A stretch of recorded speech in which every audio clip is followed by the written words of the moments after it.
Welcome back to another video. Today we are in the Open Master League. This is no CP cap. We're going to be rocking the Mamoswine Dialga and Mewtwo. Here we have a favorable matchup if we can get the bait situation. So we're going to bait with the Avalanche. We do get the shield, and here we just one shield, and honestly, we can decide to double bait here, or we go for the high horsepower. They decide to switch out, which means that we're going to come in with our Mewtwo, and we're going to try our best to throw an optimal timing, because this is going to come down to optimal timing here. They actually go for CMP here. This Surf doesn't KO, so now it's just a race to the next side strike with optimal timing. This is going to force a shield, or it's going to KO. Alright, and then now we are just going to be able to farm down with the Dialga, because we don't have to worry about any moves from this Dialga. I mean, this could be a Thunder, but we will survive it. Ends up only being the Surf, and then they switch out into their Snorlax, which all we have to do now is just go for the Draco Meteor, because we have a shield. We're going to be able to Draco and then dip out. We snipe all that Snorlax energy, and now they're just going to come back in with their Kyogre to get one waterfall off. We take it out, and then now we're just going to be able to get to this next height. Or I guess we were dying on the move, but nonetheless, we have a shield here. We just one shield, and then we're going to be able to get to our next move. Ended up being kind of close because they actually took out our Mamoswine with some energy, but we are able to recover from it. GG's to our opponent right there. And on to the next one here. Hopefully we have maybe a matchup where it's difficult in the front, and then we kind of see how we recover from the back.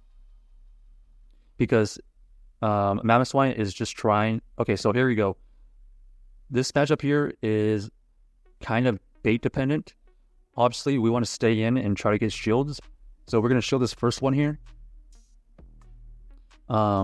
We can't really switch out because the Dialga does not like to see this extra drill, and then the Mewtwo is only kind of neutral. So here, we're going to tank a first move, and then now we're going to go for this high horsepower to get this last shield, because we believe our team with the shield in the back is going to be able to take advantage of it. We force out energy right here, and then now we're just gonna come in with our Mewtwo, and then we're gonna probably tank one. We're going to tank one charge move here and farm up some extra energy, and then switch out whenever they switch out, and looks like they have the Lugia in the back. This Lugia is looking to throw when it gets to a potential Aero Blast.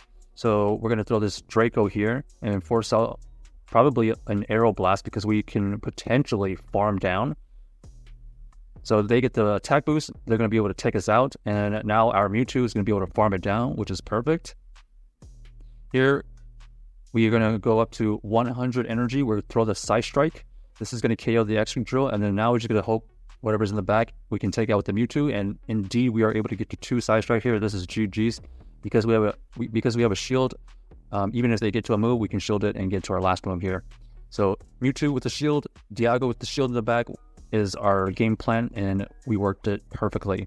And that was off of a kind of a neutral-ish bad lead, because if we switched out immediately to that Mewtwo, then would have been a big trouble in that last game. Okay, Mewtwo in the lead is also kind of interesting. Right here, we're just trying to get a feel for how they want to throw their moves.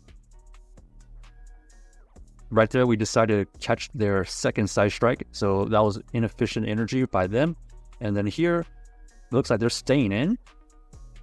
They're also trying to catch a move. Fortunately for us, we were going to overfarm anyways. We overfarm enough to where they have to respect a potential Focus Blast. And so that shield by my opponent was a safety shield. And then here we actually get a second shield. So this is actually turning out to be an MVP Mewtwo. This Mewtwo actually got 2 shields, plus we were able to preserve our 1 shield. Here we decide to come in with the Mamoswine. This Mamoswine is able to take out that that Mamoswine is going to be taken out by the Iron Head. And then here, we're just going to shield no matter what and farm it down. Okay, our opponent ends up saving a move with their Mewtwo, so GG's to our opponent. They were actually running the Focus Blast version, and so they actually bamboozled us instead. Wow. Well played by my opponent right there. Even though we got 2 shields from our opponent, we were not able to close that game. All right. This is your classic Mamoswine Dialga matchup. We're going to go up to potential high horsepower and throw the Avalanche. We do get a shield. They're throwing their move, which is Iron Head version. Like you saw earlier, we cannot tank an Iron Head. And now we're going to force our opponent to either shield or lose the lead. They come in with the Metagross. That is actual core breaker right there.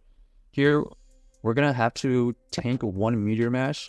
And then our opponent ends up switching into the Garchomp. This Garchomp is running the Mud Shot version, so this is actually going to be able to get to these charge moves way quicker.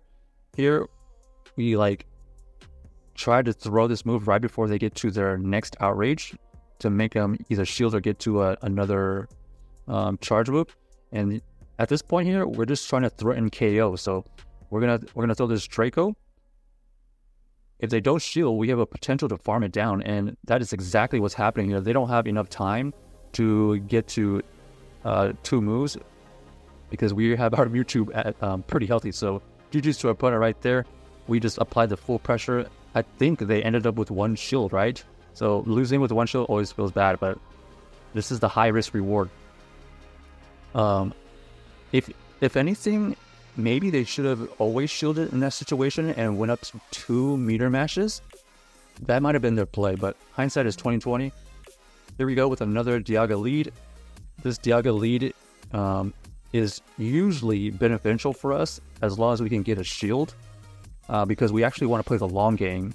Okay, and then so that was a great bait right there. They do shield, so then we're gonna shield. And then we're going to be able to get to this next move before them. And we force them to make a decision. Are they going to go down 2 shields or are they going to lose the lead? Depending on what they have in the back, you'll figure out exactly what they have. And they decide to go for the farm down. So this situation here, we know that they're so healthy that they potentially could get to a Draco. But here we're just going to call the bait. They actually end up only throwing the Iron Hand, which makes sense. Here, we're going to let this go as well because we need the shield for the Mewtwo. We decide to farm down. This farm down there was actually crucial because Mewtwo with just a slight energy advantage can go crazy. All right, here we were debating whether to go for 2 Side Strikes or 1 Shadow Ball. And right there, honestly, we probably should have shielded because Mewtwo with energy is always advantageous no matter what, and we do pay the price. Because we didn't shield that Mewtwo, we weren't able to get to another Side Strike to basically combo KO and the Dialga. So, oh well. Check out this team if you haven't, and I hope you enjoyed the video.